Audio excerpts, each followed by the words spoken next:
of this tragic journey that we're on right now, tragic and very interesting, emotional and dramatic journey that we're on in Torah.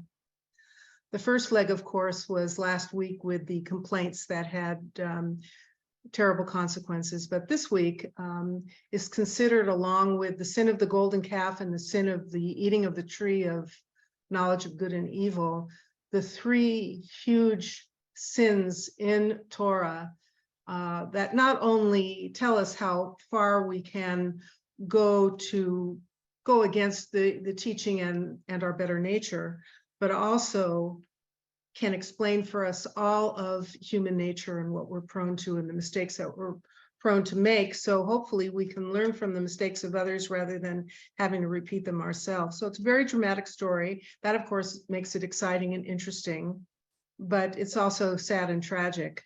And that is the sin of the spies and the people coming back and giving a bad report about the land, mixed in with some truth, of course. So it had the credibility of a falsehood wrapped around truth.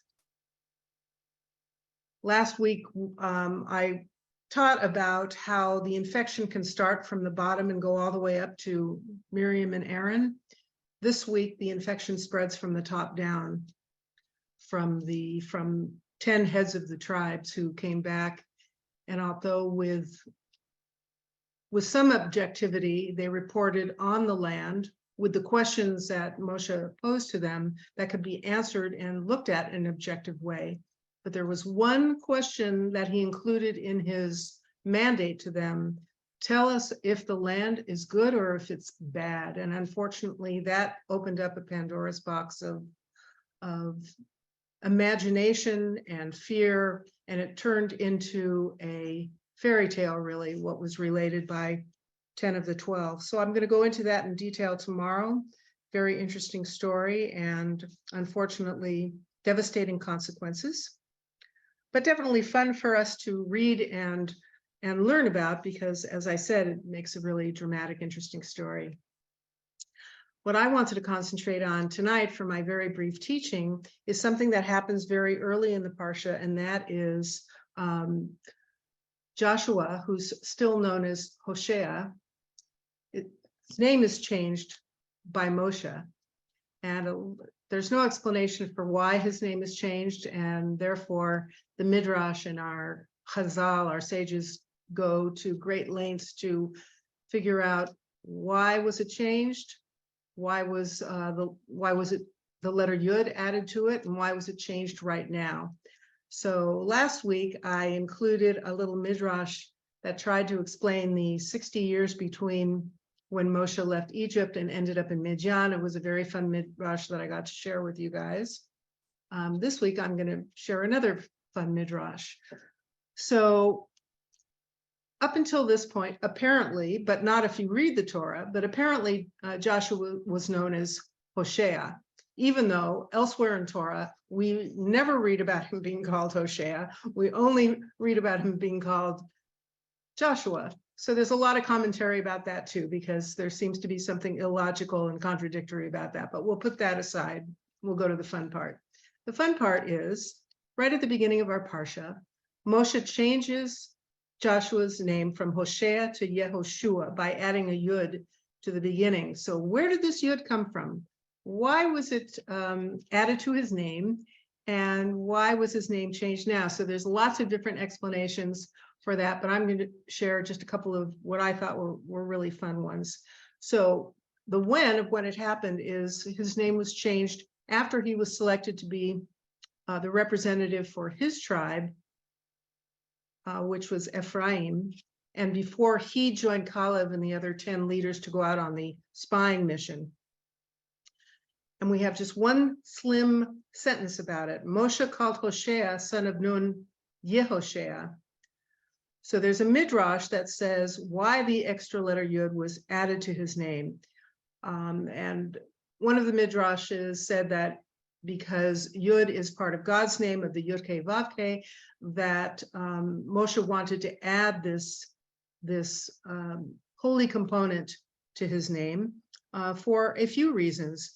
because he was afraid of what may happen on this spy mission, and he wanted to pray for Joshua with this holy addition to his name as a form of protection. Now, we know that we have a custom of a person changing one's name if they go through a particularly terrible period in their life where there's health issues. Very often in the middle of a health crisis, there is a Jewish tradition to change one's name in order to start over and invite only goodness into your life. So there's that explanation for it. But the one I really like goes way back to Bereshit, the story of Abraham and Sarah. So we know originally Abraham was called Avram and Sarah was called Sarai. So God changed both of their names, adding a hey onto their name. With Abraham, his name stayed the same, just with the addition of the hey, but with Sarah, who was originally Sarai, the YUD was taken away and the hey was added. So this delightful midrash is about what happened to the YUD, and apparently the YUD really felt left out. The YUD used to be attached to this wonderful matriarch, and now the YUD didn't have an attachment to anyone holy in our scripture necessarily, and complained for the roughly 200 years until this point, what's going to happen to me? I want to be attached to something good. And so we have a wonderful midrash that after complaining about it and bringing its case to the heavenly court, God decided, okay, I'm going to take the YUD that was in Sarah's name, Sarai's name, and I'm going to add it on to Yehoshua's name. Now, a deeper interpretation of that is that we learn that in the Talmud that God created this world with the letter Hey and the next world with the letter Yud. So apparently, Joshua, as Moshe's faithful servant in this world, was consumed with taking care of him, doing his bidding. In fact, the Talmud tells a story that Joshua would be at the Beit Midrash and he would be the one to open up the doors and then clean up after everybody had left. It's kind of a funny little story. So he was consumed with everything happening in this world, but Moshe wanted to expand his experience of the world to include not only this world with the Hey, but the Yud, which represents the world to come. So that's another reason why the Yud was added on to his name.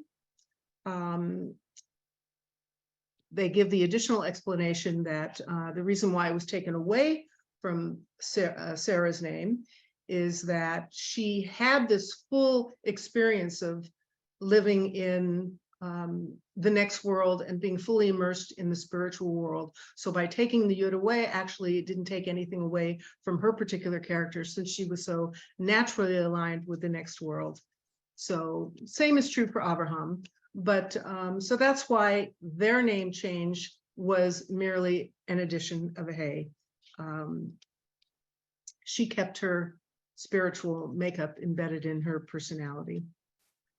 Okay, so that's